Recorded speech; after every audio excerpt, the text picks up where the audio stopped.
This morning we're going to look at the book of Ezekiel as a whole, and then we're going to focus on the first 9 chapters and just a brief summary of this book.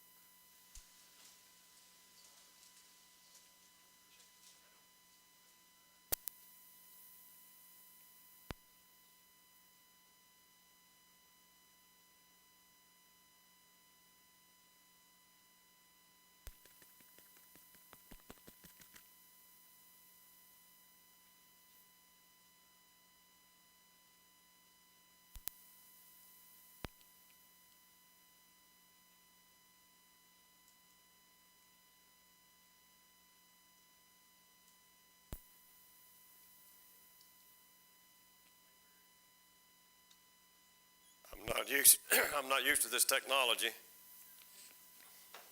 Y'all know I live in mental Bayberry. Don't plan to move.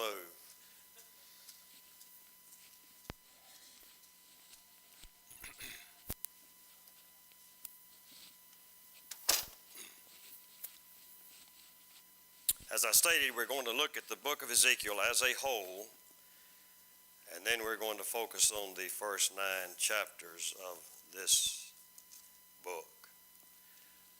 Ezekiel was carried into captivity in the second transporting into Babylon, and 5 years later, God called him to preach to the 10,000 captives by the Cheba River.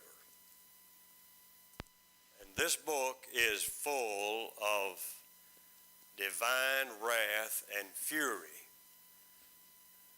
And for those Bible students who are not thoroughly educated in the nature of God, they're not going to appreciate a book like this. Some even go so far as to say that the God of the Old Testament is not the God of the New Testament. They're two different gods. All of this, of course, is inane. It's kind of thinking. But it is characteristic of the world in which we live today, and it's characteristic of some in the church who have long since studying their Bibles like our spiritual forefathers of not too long ago.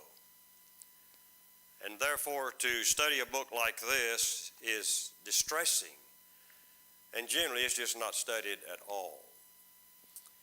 This book opens with a portrait of God. There are 3 things mentioned about God in Ezekiel 1. And the first 3 chapters of this book basically are preparatory chapters. They prepare Ezekiel for this work that he's got to do with these people who are described often as impudent, stiff-hearted, rebellious, most rebellious, just a continual flow of adjectives like that trying to depict the spiritual deterioration that has taken place in the nation. Of course, the very fact that they are in captivity, in this second carrying away, 10,000 of them tells us all we need to know about the spiritual status of these people. When Ezekiel a little later is carried out to the plain by the Spirit of God, he sits there 7 days because he is so distressed over what he is seeing. He sits there 7 days without saying a word. His righteous indignation, the text describes him going in the spirit of basically righteous indignation and bitterness of spirit as God is transporting him out there to sit by that river and view what's going on among these people. So 7 days go by before he even opens his mouth to utter a word. Ezekiel sees 3 things in chapter 1. He sees the cherubim of God, the chariot of God, and the throne of God. And in the last verse, verse 28, we find Ezekiel having viewed this unique scene, prostrate on his face. And he is so basically void of physical strength that chapter 2, the first 2 verses, describe the Spirit of God as having to aid him in getting back up on his feet and being able to walk and to talk again. Well, this chapter right here sets the stage for the preparatory work. And if Judah had never lost sight of the God that Ezekiel saw and others like Moses and Isaiah and John, they wouldn't have been in captivity. As we have stated often in our studies together, there's nothing more important and needful in studying the Bible than to understand the nature of God. The Bible is a portrait of God. And that portrait begins in chapter 1, in the beginning God. And then every attribute of God is set forth except for the wrath of God, because the wrath of God is only directed towards sin. There's no sin in the world of Genesis 1 and 2. And so that aspect of his character is not set forth there. But all the other attributes of God, just in chapter 1, if you were to sit down and make a list of them and then study that chapter carefully, you'll see all the attributes of God that are listed there. Not necessarily in word form, but they're all there. And of course, both Judah and Israel, both halves of the kingdom, lost sight of the nature of God and deteriorated into such a state that, again, this book is just filled with wrath and fury, just aspects of God's nature that the mind of man has difficulty grappling with, because they've never grappled with the problem of sin to the degree that the Bible pictures sin. And so the first 26 chapters of this book basically just deal with sin and judgment. It is a tragic portrait to view. That's the first 25 chapters. Then you get to 26, 27, and 28, and you have 3 chapters devoted to judgment on the city of Tyre, primarily the prince of Tyre. And those chapters picture the inconceivable, inexpressible pride of the king of Tyre. And this symbolizes, of course, the attitude of the entire city of Tyre. And so Phoenicia, represented by Tyre, there was probably never been a city on earth that was wealthier than Tyre. It just had wealth and money and material things beyond the ability to really exaggerate. And so there are 3 chapters right there in that part of Ezekiel, 26, 27, 28, that are devoted to primarily the pride of this king and God's judgment on him and on Tyre and thus Phoenicia because of their sin and their involvement in idolatry and in the material things of life. Then you've got 4 chapters, that's 29, 30, 31, and 32, that deal with Pharaoh and Egypt. And again, the primary emphasis is on the pride of Pharaoh and the Egyptians. Chapter 29 starts off with Pharaoh expressing his pride by claiming the Nile River as something that he has made basically to his own glory. And it belongs to him. You know, the river is mine, I made it. It belongs to me. And those 4 chapters then deal with the pride of Pharaoh and the Egyptians. And the section ends there in chapter 32. I believe it's about verses 17 to the end of the chapter, with one of the darkest, dismal, terror-stricken pictures in all of the Bible. You won't find anything in the Bible to surpass this portrait. And it really starts in Isaiah 14, where I believe that is maybe the verses 17 to 32. I can't remember that exactly, but it's toward the end of the chapter. But there are probably about 15 verses there. Isaiah describes Babylon as the hammer of the whole earth.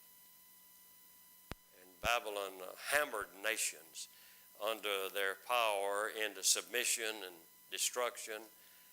And so the very wrath of God that used Babylon to bring judgment on Judah is the very wrath of God that's going to hammer Babylon itself into destruction. And so in that those final verses there, the king of Babylon is viewed as descending into Sheol with all of the Babylonians. And it mentions a number of heathen nations there in that text. And as he descends into Sheol, he's welcomed. These kings and these princes who ruled in all of these heathen nations are pictured as rising up and watching as he descends and welcoming him into their world. And his bed is described as filled with worms and maggots. And so he's descending into the world of Sheol, the world of conscious spirits, where he's not going to be sitting on a throne anymore. And like all of these other kings and all of these other princes who ruled in all of these heathen nations, none of them are sitting on thrones. None of them are holding a scepter. None of them are ruling in pride over other people.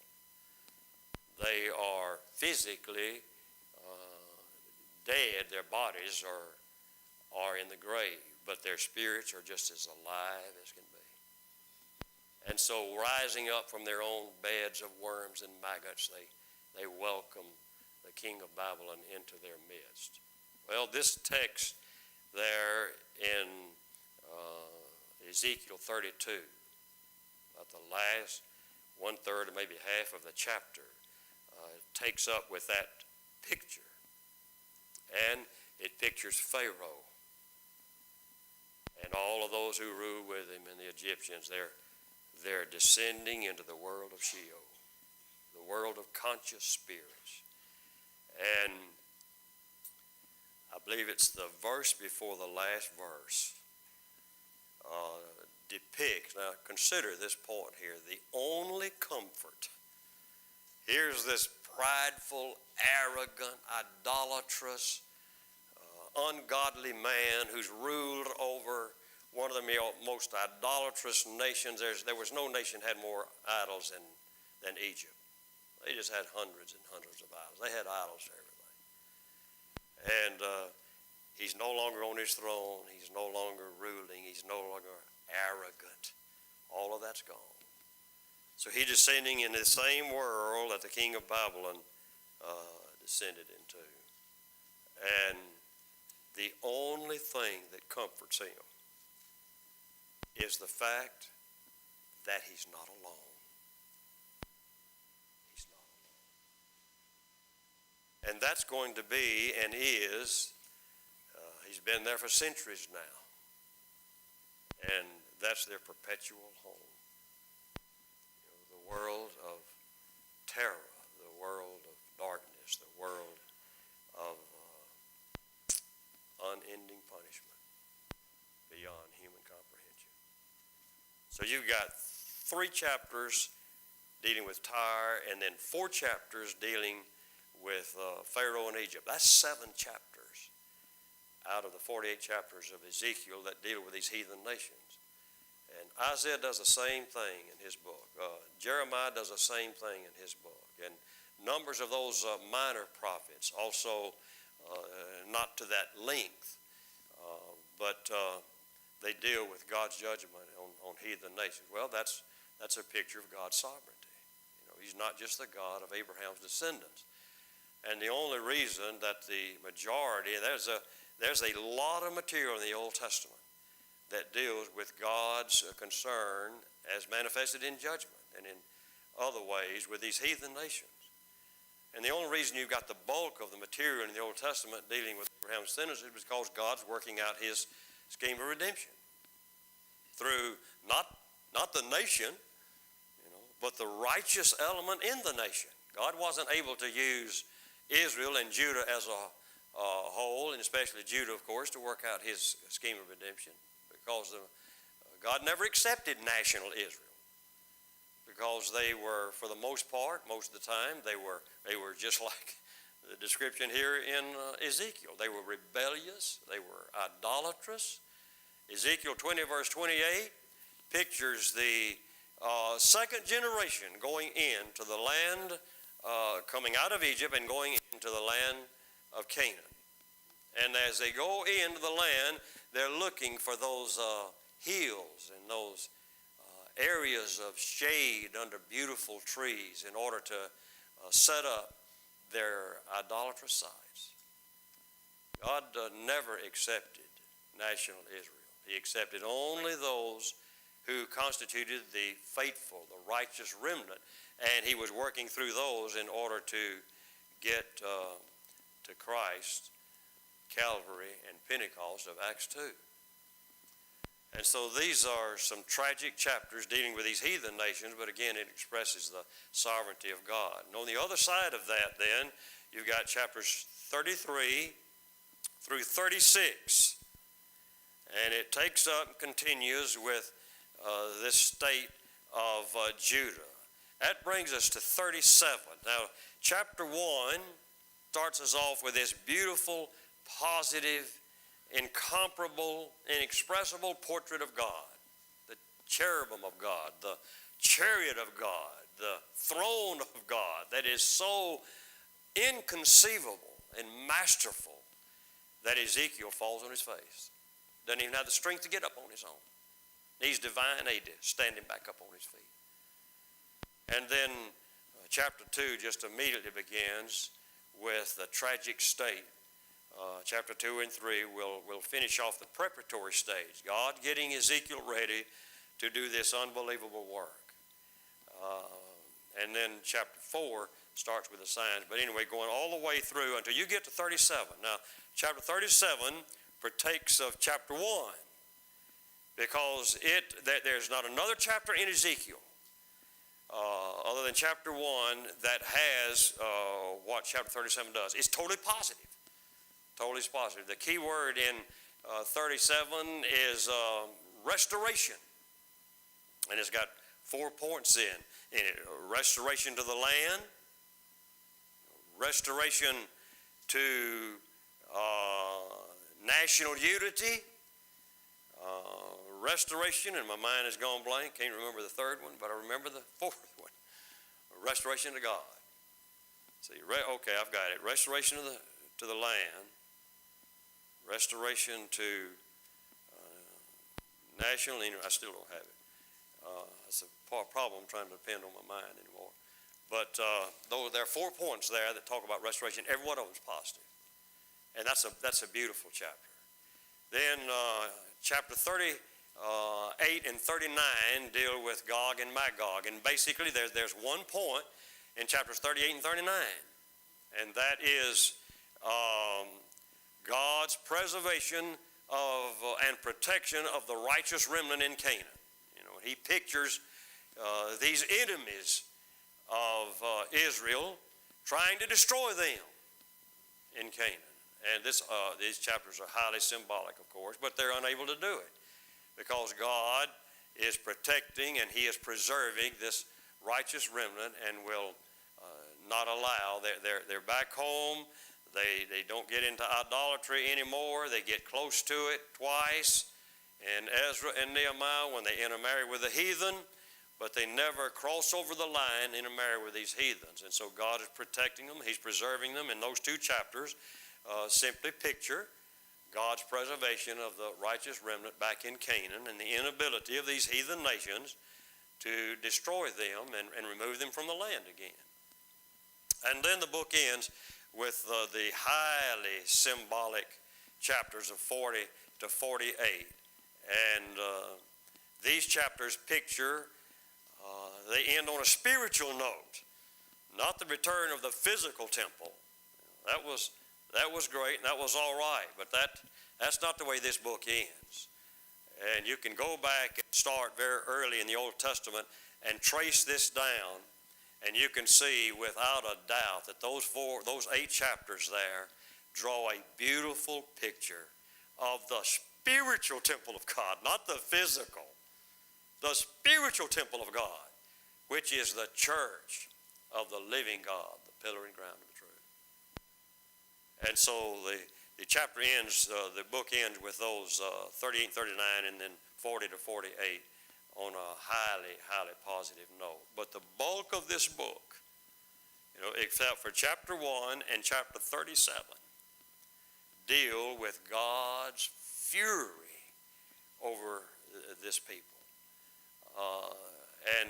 Idolatry, of course, is the problem. Ezekiel 14 has these elders sitting there in Ezekiel's home, and God said, Ezekiel, these men have got idols in their hearts. Idols in their hearts. And fornication and adultery are the premium sins of idolatry. Those people were idolatrous, as were all those heathen nations, because they were worshipers of the flesh, and their chief desire was to gratify the flesh. And there's a text in Ezekiel that basically just comes out and says that they lay down before their idols so that they can lay down with their neighbor's wife. Now that one text right there, you wouldn't need another text to know why they worship these idols. It was not because they thought they believed there was some special power there. There was a little element of that, but that's not the chief element.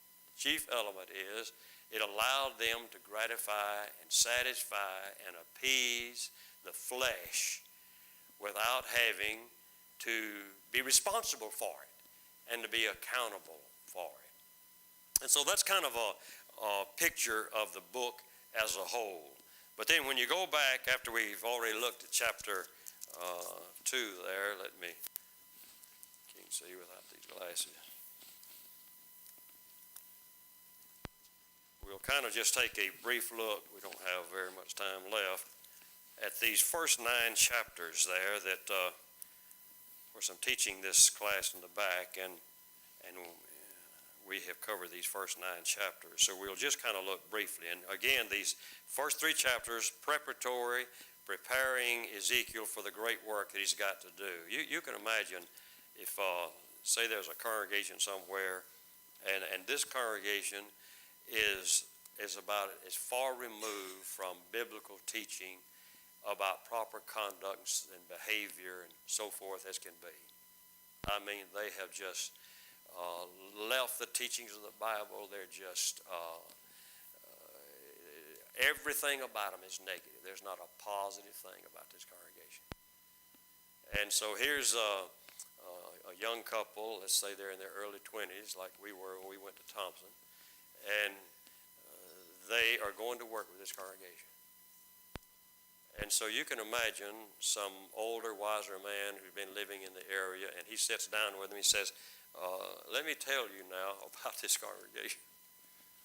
And so he paints his picture. This is one of the worst congregations in the brotherhood today. These people have no interest in God. They have no interest in the truth. They behave like heathens. They're just as ungodly and unspiritual as can be. And so he just spends about 30 minutes just painting this unbelievable picture of this congregation, trying to get this young couple ready to go and work with a church like that. That's exactly what these 3 chapters are. Especially, of course, the chapter 1 is this picture of God is the greatest thing he needs. But then in chapter 2 and verse 3, verses 3, 4, and 5, he immediately, let's just read quickly those. Son of man, I send thee to the children of Israel, to a rebellious nation that hath rebelled against me. They and their fathers have transgressed against me even this very day. They are impudent children and stiff-hearted. I do send thee unto them, and thou shalt say unto them, Thus saith the Lord God. And they, whether they will hear, whether they will forbear, for they are a rebellious house, yet shall know that there hath been a prophet among them. In the next verse, he uses three things from the world of nature, thorns and briars and scorpions, in order to paint a picture in Ezekiel's mind of the attitude that these people have. You know, they're just like harmful, hurtful creatures like that in in the abilities they have to give Ezekiel nothing but sorrow and despair. It's going to take everything Ezekiel's got in him and every trait that his good wife has that he's going to lose later on. God said, I'm taking away from you the desire of your heart. And in a moment of time, he loses his wife. But that's on down the road a piece. And so it's just going to take everything he's got to stand against what he's got to stand against. And so he says, you don't, now he warns him there in verse 8, and as good as Ezekiel is, see, when you're in a situation like that, there's going to be the temptation to allow them to have a greater influence on him than him on them. And so God warns him. He said, don't you be rebellious now, like these people are. You just open your mouth and eat this roll that I'm going to give you, which he does. And there are three words as he's reading this roll, this scroll, that sums up the book of Ezekiel. Yeah, I like summary things. My mind is simple. I like something that's simple that I can get my whole mind on, and I can say, hey, this is it right here. There's nothing complicated about it. And so God does this all the way through the Bible. He summarizes things in a nutshell and helps us to see what's going on in the circumstances. But there are the three things that he's going to have to deal with. And this is the kind of preaching he's going to be doing. Lamentations, mourning, and woe. There's nothing positive about that. This is not a positive book in the sense that we're talking about it. That sums up the kind of preaching he's going to do. So he eats the roll, and naturally it's sweet in his mouth, because anything from the mind of God is a precious thing. But the contents of it are not going to be sweet. And so God says, now you go and speak to these people. And he says there in verse 5, I'm not sending you to a nation of a strange speech, some kind of heathen nation. And then God goes on to say, if I was doing that, there would be some in these heathen nations more prone to hear my word than these people you're going to preach to are going to be. You know, there'd be some there that you could be able to help. But not in this nation you're going to deal with. In verse 7, he says, they're not going to listen to you because they're not going to listen to me. And that was a problem.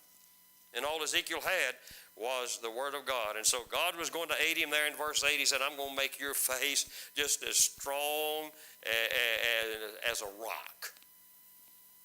I'm going to aid you. I'm going to help you. You've got to do your part. But if you do your part, I'm going to be with you every step of the way. And I'm going to make your head and your forehead hard so you can deal with these hard-headed, rebellious people. And so then he takes him by spirit, and he takes him out there to the river Chebar there, and that's where he sits. Verse 15, he's just astonished at what's going on. For 7 days he doesn't speak. And then beginning with verse 17 to verse 21, you've got that well-known text about, I'm making you a watchman over Israel.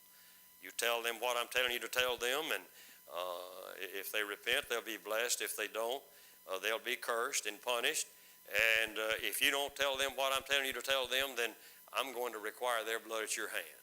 That's a great text, and a great text to use for elders who are supposed to be shepherds of the flock and make sure that things are performed properly in the church. Well, then he takes him into the plain there, and he sees this vision of God again. This happens several times in the course of this book. As he leaves and goes out there in the plain, God meets him again in that glorious portrait that you've got in chapter 1. And this is then verses 24 to the end there. God in essence tells him, now, Ezekiel, I'm going to close your mouth as far as any public proclamation of my word is concerned. And I'm going to put bans on your mouth. I don't want you roaming around the river here and standing in the public square. I'm going to fix you up here in your house by the river here, and I want you to do most of your work right from here, right from your home and right in the vicinity of your home here. And, some of the elders, as they pictured several times in this book, they would come there and they'd sit in his home and they'd listen to him speak. And then he would do these signs. We're starting in chapter 4. You've got 3 signs in chapter 4. Now the work's beginning. The preparatory time is over, and now his work is starting. And so this is the way he starts it, and this is the way he's going to do it for some 7 years. He's not going to be out preaching in the public square. Matter of fact, these bands, God is going to numb his mouth, in essence, from that kind of proclamation of his word until you reach chapter 33. And I believe it's about verse 21, where someone has escaped from the destruction of Jerusalem. And when he comes there, he says 4 words that Israel never thought they'd hear. Never thought they'd hear. The city is smitten. They thought as long as Jerusalem stood, the temple stood, everything was right with them. They were God's chosen people. He would bless them, care for them, and protect them, fight their battles for them, bless them in the vineyards, bless them everywhere, bless them in the womb. It'd just be one big blessing from start to finish. Any problems that arise, God would solve them. But when they heard those 4 words, the city is smitten, then God opened his mouth. Said, all right, now it's time to make public proclamation of my word. But until then, he does like you have right here pictured in chapter 4 and chapter 5. But there are 3. He basically paints a picture on this brick or this clay tablet, and Ezekiel he raises up mounts against it, and he's like a little boy out there playing with his army men and besieging a city. And so he pictures the siege of Jerusalem in that first sign. That's the first 4 verses. Then verses 5 to 8, he lays on his right side and his left side for a portion of each day. And this pictures the punishment that God is going to mete out against Judah because of their sins. In verses 9 through the end of the chapter, he pictures his diet. Here are the first 3 signs. The besieging of Jerusalem, and the lying on his left and right side to symbolize the judgment and that's coming, and then this diet that is very restrictive. As a matter of fact, he's to make his bread out of human waste. Oh, he just can't stand that, and he just begged God, and he said, "Oh God, please let me not have to do that." And God says, "All right, you can make your bread out of cow's dung." But this is a very restricted diet, and this again is a picture of the terrible siege of Jerusalem and all the sufferings that go in there. Then chapter 5, verses 1 to 4 is the 4th sign. So the first thing you've got in his work, now that he's been prepared to do his work, are these 4 signs. And this 4th sign is, he takes this razor and he chops his hair and he chops his beard, and a third of it is just scattered to the wind, a third of it is thrown into the fire, and a third of it is just cut all to pieces. And again, this you'll look at verse 12. This is kind of a commentary on on that 4th sign. A third part of thee shall die with a pestilence and with a famine. They shall be consumed in the midst of thee. A third part shall fall by the sword round about thee, and I will scatter a third part into the wind. And so that's kind of a commentary on those first. But then you've got verse 5, and this is one of the most important verses in the book. It's again one of those key verses that just sums up so much. This is Jerusalem. I've set it in the midst of the nations and countries that are round about her. Jerusalem was set there right in the midst of all these heathen nations, just like the church is set in the midst of a heathen world. And Jerusalem was to shine the light of God and truth into the world in which they live. And the church is to shine the light of God and truth in this heathen world which we live in. And it is a heathen world. It's just as heathen as the world that Ezekiel was dealing with. There's just no difference. Look how deep into heathenism our own nation has gone in the last 5 or 6 decades. It's incomprehensible. incomprehensible. But we have done, many have done, that the Church of Liberalism has done exactly what Israel did back here. Look what they did there in verse 6. There they are set in the midst of the heathen nations to shine the light of truth and righteousness into the world. Look what she did, verse 6. She hath changed my judgments into wickedness more than the nations, and my statutes more than the countries that are round about her, for they have refused my judgments and my statutes and have not walked in them. And then the rest of that chapter is the picture of God's judgment on those people. All right, chapter 6 deals with the high places, that whole chapter deals with these high places. And I mentioned to you in Ezekiel 20, verse 28, when that second generation from Egypt go into the land, the first thing they're looking for are these high places. And this is a great point to remember. I don't guess there's anything we've pressed here anymore over the years in our study of the Old Testament than 1 Kings 12, where Jeroboam, the first king of the northern kingdom, revamped God's pattern of worship. And we've mentioned that so often because 1 Kings 12 is one of the most significant chapters in the whole Old Testament. And we've mentioned that so often because what Jeroboam did postured the northern kingdom on the road to national perdition. And in 1 Kings 14:16, God says that very thing. And in 2 Kings 17, over 200 years later, God mentions it again. 2 Kings 17, 21 to 23. And then 15 times as those kings would come to the throne, there were 19 of those kings, and of course Jeroboam started, so that left 18. And so that left only 3 where this statement, he walked in all the steps of Jeroboam, which he did, he departed not from them, is mentioned. The other 3 did it, but 15 times God presses that point. Well, the high places was to Judah what Jeroboam's changes were to Israel. Those high places plagued the nation of Judah all of their national life. All of their national life. And even almost a number of times, not to the same degree that it mentions Jeroboam in Israel, but a number of times when one of those kings would come to the throne of Judah, it would say something about him, and then it would say, he left all the high places for Israel to worship. Did not tear them down. And even 2 of the most righteous kings of Judah. Jehoshaphat was one of the most righteous kings of Judah. Boy, he was a great spiritual man. But the text mentions that very thing about his reign. He did not tear down those high places which caused Israel to sin. And then Jotham was another one of the most righteous kings of Judah.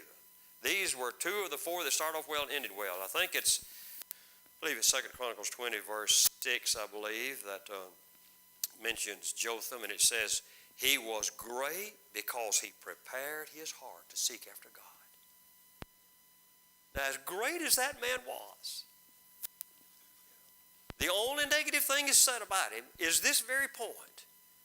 Yet, he did not take down those high places. There were on occasions where some of those high places were used to worship God, but you can't worship God right in a wrong place. They were only supposed to worship there in Jerusalem. That was the center of their worship. And so they were trying to worship God right in the wrong place, but for the most part, they were just pagan shrines. And the very word used in Ezekiel 20, verse 28, when it talks about them, this second generation now, going into the land of Canaan, they're looking for these high places. And I think the word there, the name there is Baal, if my memory is correct.